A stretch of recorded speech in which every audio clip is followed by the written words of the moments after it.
Com gratidão no coração, chegamos nessa quarta-feira estudando a Palavra de Deus, quarta-feira, 19 de julho. O título de hoje é Abençoado para sempre por meio da graça. Que mensagem maravilhosa! Através da graça de Deus, nós somos abençoados para sempre.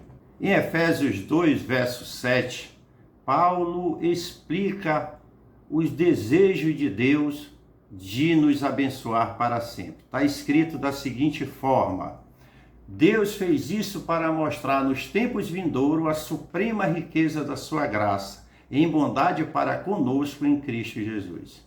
Que Deus maravilhoso, meu irmão, minha irmã, meus queridos que estão conosco nesse canal estudando a palavra de Deus. Paulo traz uma mensagem de esperança mostrando a bondade do Deus ao qual nós servimos. Ele quer mostrar isso e está mostrando isso para todo o universo, hoje, sempre e pela eternidade, nos tempos vindouros que Paulo chama, a sua bondade através de Cristo Jesus. Que você e eu possamos usufruir dessa mensagem de esperança, viver em comunhão com o nosso Deus e através desse estudo solidificar a nossa fé e a nossa comunhão com o nosso Deus. Bom estudo a todos nós. A pergunta número 4 diz assim: compare o plano da salvação, em Efésios capítulo 1, verso 3 e 4, com os seus resultados eternos, que está em Efésios 2, verso 7. E a lição pergunta: quais são os elementos e objetivos essenciais desse plano? O primeiro texto de Efésios capítulo 1, versículo 3 e versículo 4 diz assim: Bendito seja o Deus e Pai de nosso Senhor Jesus Cristo, que nos abençoou com todas as bênçãos espirituais nas regiões celestiais em Cristo. Antes da fundação do mundo, Deus nos escolheu nele para sermos santos e irrepreensíveis diante dele em amor. E em Efésios 2, verso 7, o apóstolo nos escreveu da seguinte forma: Deus fez isso para mostrar nos tempos vindouros a suprema riqueza da sua graça, em bondade para conosco, em Cristo Jesus. Então, aqui o autor pergunta: compare o plano da salvação. O plano está aqui no verso 3 e 4, que diz que Deus nos abençoou através de Cristo Jesus, e ele fez isso antes da fundação do mundo. Antes da fundação do mundo, ele nos amou. Esse é o plano. E aí ele pede para comparar com os seus resultados, que está em Efésios 2, verso 7, que o papai acabou de ler. Ele fez isso, esse plano, fez isso para mostrar nos tempos vindouros a suprema riqueza da sua graça. Então, podemos sugerir, as ações, como resposta, as ações de Deus, Deus abençoando, Deus escolhendo, os propósitos de Deus fazendo isso, com o objetivo de mostrar a riqueza da sua graça, agora e no futuro. E essa riqueza, ela é vista, ela é materializada em Cristo Jesus. O texto diz: mostrar nos tempos vindouros a suprema riqueza da sua graça, em bondade para conosco em Cristo Jesus. Então, é um plano maravilhoso e que nós deixamos como sugestão essas considerações para a resposta da pergunta número 4. Interessante aqui na quarta-feira, o autor ele coloca que essa graça, a necessidade que nós temos dessa graça, ela se estende por toda a eternidade.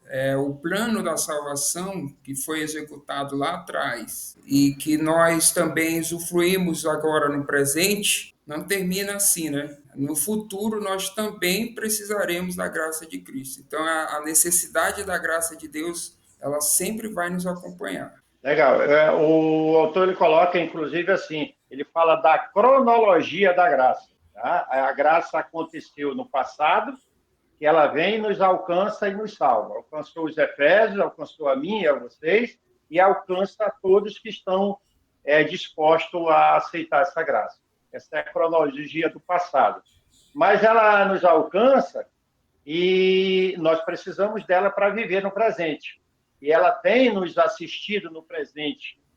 O fato de nós estarmos estudando aqui, estarmos sendo edificados pela palavra de Deus, é a graça de Cristo Jesus, né? E como o Alexandre frisa aí, também o aspecto, a cronologia do plano divino para o futuro. Nós sempre seremos dependentes dessa graça. Ele diz até que nós nunca nos formaremos na escola da graça, né? Eu lembro de uma lição passada que tratava desse assunto, da nossa vida na eternidade com Deus, e dizia assim que os filhos de Deus se alimentarão do fruto da árvore da vida para ter a vida eterna. E aí eu questionei até aqui na nossa classe com o papai, qual a necessidade de, depois de tudo que nós vivemos, de tudo que nós passamos, ainda ter que comer de um fruto para ter a vida eterna. E aí ele me colocou para a classe, que isso está ligado à dependência de Deus, não necessariamente ao fruto. O fruto é como um símbolo, né? Como uma forma da afirmação de que nós somos dependentes de Deus para ter vida eterna, vida em abundância. É um assunto inesgotável, né? Um ponto que me chama a atenção é que o estudo sobre essa graça não está limitado apenas a nós, seres humanos, objeto primário, central dessa graça, mas se estende também à curiosidade do restante da criação, né? Os outros seres criados contemplam a nossa história, contemplam a nossa caminhada, a trajetória da humanidade aqui na Terra, o plano divino em execução e têm interesse a respeito desse tema, né? A graça é para nós somos objeto desse plano, mas ela também vindica o caráter de Deus. E toda a criação está atenta para esse embate cósmico, né? Para essa guerra que se instalou no céu e perdura até hoje. É importante isso aí, Júnior, tu usasse o termo curiosidade, né? Eu poderia dizer assim, a contemplação dos seres, dos anjos, dos seres não caídos, né? Eles contemplam isso. E nesse aspecto que você falou, que a graça vindica o caráter de Deus, para a compreensão das pessoas que estão conosco aí, e para a nossa própria, é que o caráter de Deus foi colocado em dúvida por Lúcifer lá no céu. Ele vai colocar em xeque o caráter de Deus, a sua lei, a maneira como Deus dirige o universo. E o plano da salvação baseado na graça tem esse propósito, de salvar a raça caída, porque nós sabemos, e está descrito na Bíblia dessa forma, nós sabemos que os seres humanos, aqui na Terra, é o único pedaço do universo que se rebelou contra Deus, que está rebelado contra Deus. Né? Então, Deus, com a sua graça, seu plano de graça, trouxe salvação para nós.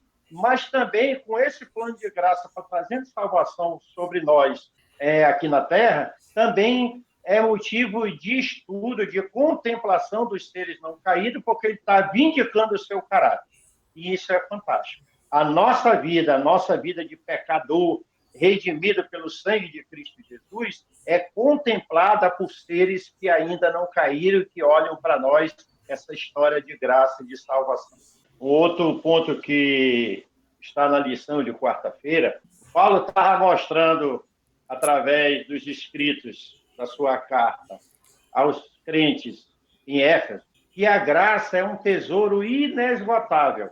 É como nós que somos aqui da Amazônia, somos do Amazonas, temos uma maior bacia hidrográfica do mundo, e você pode usufruir dessa água da bacia amazônica sem preocupação, porque ela é abundante. Então, de repente, nós estamos falando para pessoas que estão em dificuldade no seu relacionamento com o Senhor, né? Já viveram um relacionamento, agora estão afastados, ou estão passando por necessidade. Meu irmão, minha irmã, a graça de Deus está estendida para você e para todos os que necessitam de graça. Vá a Cristo Jesus, entregue-se a Ele, confesse as suas necessidades e que lá, em Cristo Jesus, tem graça em abundância para você. Amém. Nós estávamos falando aqui, comentamos sobre a cronologia da graça, né? E se nós formos colocar a cronologia da nossa vida, aqui enquanto vivemos, com certeza também a graça de Cristo nos acompanha, nos acompanhou. Eu e meu irmão, por exemplo, passamos um período da nossa vida longe dos caminhos de Deus, e se nós formos refletir agora, analisar, com certeza Deus foi misericordioso conosco, e a sua graça, mesmo nós distante dele, ela nos acompanhou. E não, então nós podemos estar falando para pessoas que ainda não se entregaram aos caminhos de Deus, a essa graça maravilhosa, né? Mas não é nem por isso que Deus vai deixar de te abençoar, de te proteger. Então essa graça realmente ela é maravilhosa, né? Isso é muito legal, né? E nós podemos, Alexandre e Júnior, sugerir às pessoas que estão conosco que deixem aí nos comentários as suas experiências com a graça de Deus. Isso vai ser importante para nós, para ter esse feedback, para entender o quanto as pessoas que estão conosco entendem desse assunto, o quanto tem usufruído. Se você puder, deixa aí um comentário aí, que vai ser importante. Não esqueça de deixar o seu nome e a cidade de onde você está estudando a lição conosco. É interessante também. Estudar a palavra de Deus é muito bom, né? Olha só, se você gostou desse vídeo, não esquece de curtir. Você também pode nos seguir nas redes sociais e se inscrever aqui no canal. Não esquece de ativar o sininho para receber as notificações. Nos vemos na próxima lição.